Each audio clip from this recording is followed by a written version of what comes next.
राधे राधे, जय श्री कृष्णा। आज मैं आपको पुरुषोत्तम मास के महात्म्य का 26वां अध्याय सुनाने जा रही हूँ।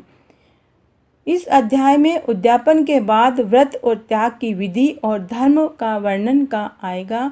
महात्म्य सुनने से पहले अगर अभी तक आपने मेरे चैनल को सब्सक्राइब नहीं किया है तो कृपया मेरे चैनल को सब्सक्राइब करें, साथ में बेल जरूर प्रेस करें ताकि मेरे आगे आने वाले वीडियो की नोटिफिकेशन आपको सबसे पहले मिले। और अगर आपको महात्म्य अच्छा लगे तो कमेंट बॉक्स में जय हो पुरुषोत्तम भगवान की जरूर लिखें। भगवान आपकी सभी मनोकामनाएं पूरी करेंगे। धन्यवाद। महात्म्य इस प्रकार है। वाल्मीकि जी बोले, संपूर्ण पापों के नाश के लिए विष्णु भगवान की प्रसन्नता के लिए विधि पूर्वक धारण किए हुए नियमों को उद्यापन के बाद त्याग की विधि बताता हूँ। हे राजन, नक्त व्रत अर्थात रात्रि में भोजन करने वाला मनुष्य व्रत की समाप्ति में ब्राह्मणों को भोजन करावे। अयाचित व्रत बिना मांगे जो मिल जाए उसे ही खाकर अगर कोई व्रत करता है तो वह स्वर्ण दान करे।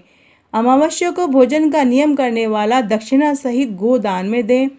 आंवला से स्नान करने वाला दही और दूध का दान दे। हे राजन, फलों का नियम लिया है तो फल दान करें। तेल छोड़ा हो तो घी दान करें। घी का नियम लिया हो तो दूध दें। हे राजन, अन्न का नियम लिया हो तो गेहूं और चावल देवें। हे नृपश्रेष्ठ, पृथ्वी में शयन करने का नियम लिया है तो रुई का गद्दा, तकिया, चद्दर सहित शैया दान में दें।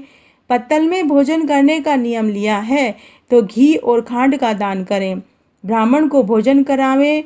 मौन व्रत में सपत्नीक ब्राह्मण को भोजन करावें। सुवर्ण सहित घंटा तिल का दान करें। हे राजन, नख और बाल न बनवाने का नियम लिया हो तो दर्पण दें। जूता पहनना छोड़ा हो तो जूते का दान दें। नमक त्यागने पर अनेक प्रकार के रस दान में दें। दीप दान किया हो तो पात्र सहित दीप दान करें। भक्ति से अधिक मास में जो मनुष्य इस प्रकार करता है वह सदा बैकुंठ का वास पाता है। तांबे की कटोरी में घी और स्वर्ण की बत्ती रखकर दीप का दान करें। व्रत की संपूर्णता के लिए चाहे एक पल का ही दान करें। एकांतर उपवास में वस्त्र उड़ाकर स्वर्ण के टुकड़ा सहित सोने के या मिट्टी के 8 घड़े दान में दें। मास के अंत में छाता, जूता सहित 30 लड्डुओं का दान करें। बोझा ढोने लायक बैल देवें। इन सब के अभाव में या असमर्थ होने पर हे राजन, सब व्रतों का सिद्धिदाता ब्राह्मण का आशीर्वाद होता है। जो मनुष्य एकमात्र अन्न से मल मास को बिताता है वह मनुष्य चतुर्भुज हो परम गति को प्राप्त होता है। इस संसार में एक अन्न से उत्तम कुछ भी नहीं है। एक अन्न के सेवन से सिद्धि मुनिजन उत्कृष्ट मोक्ष को पाते हैं। जो मनुष्य अधिक मास में रात्रि में भोजन करता है वह राजा होकर सब मनोकामनाओं को प्राप्त करता है, इसमें कोई संशय नहीं है। प्रातःकाल देवता भोजन करते हैं, दोपहर को मुनिजन, तीसरे पहर में पितृगण और चौथे प्रहर में मनुष्य अपनी आत्मा की तृप्ति के लिए भोजन करता है। हे राजन, जो सब समय को व्यतीत कर चौथे पहर में भोजन करता है उसके ब्रह्म हत्या सहित सब पाप नाश हो जाते हैं। और हे महीपाल, रात्रि में भोजन करने वाले को सबसे अधिक पुण्य मिलता है और वह प्रतिदिन अश्वमेघ यज्ञ का फल पाता है। जो हरिभक्त अधिक मास में उड़द नहीं खाता वह सब पापों से छूट जाता है। जो पापी ब्राह्मण होकर भी कोल्लू में तिल पेरता है, हे राजन, वह जितना तिल पेरता है उसके तिल की संख्या के बराबर रौरव नरक में रहकर अंत में चांडाल की योनि पाता है तथा कोढ़ी होता है। जो मनुष्य इस अधिक मास में शुक्ल पक्ष और कृष्ण पक्ष की एकादशी का उपवास करते हैं वह विष्णु रूप हो, देवताओं से पूजित तथा अप्सराओं से सेवित हो विष्णु लोक हो जाते हैं। एकादशी व्रत करने वाला दशमी और द्वादशी को एक बार भोजन करे। भगवान की प्रसन्नता के लिए जो ऐसा करता है वह स्वर्ग को जाता है। हे राजन, कुशा के आसन को न त्यागे।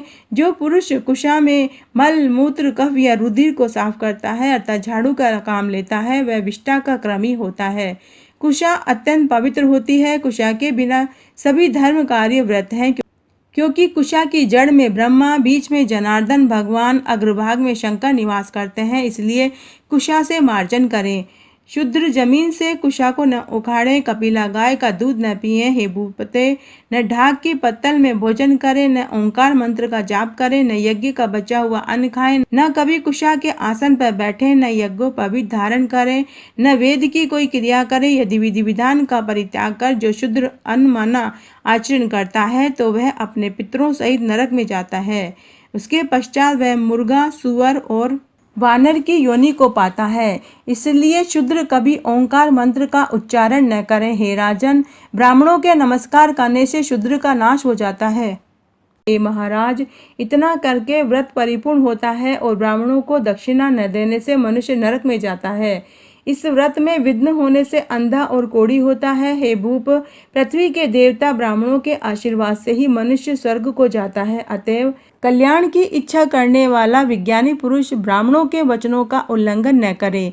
यह मैंने कल्याणकारी, पापनाशक, शुभ फल देने वाला, माधव भगवान को प्रसन्न करने वाला, मन को आनंद दाता, उत्तम धर्म का रहस्य बतलाया है। पुरुषोत्तम भगवान की कथा को उनकी प्रसन्नता के लिए हे राजन, जो प्रेम से सुनेगा या पढ़ेगा वह योगीश्वर हरि भगवान के परम लोक को प्राप्त होगा। तो आज मैंने आपको पुरुषोत्तम मास के महात्म्य का 26वां अध्याय सुनाया। अगर आपको ये पसंद आता है तो अपने दोस्तों और रिश्तेदारों में ज़्यादा से ज़्यादा शेयर करके पुण्य कमाएं। धन्यवाद।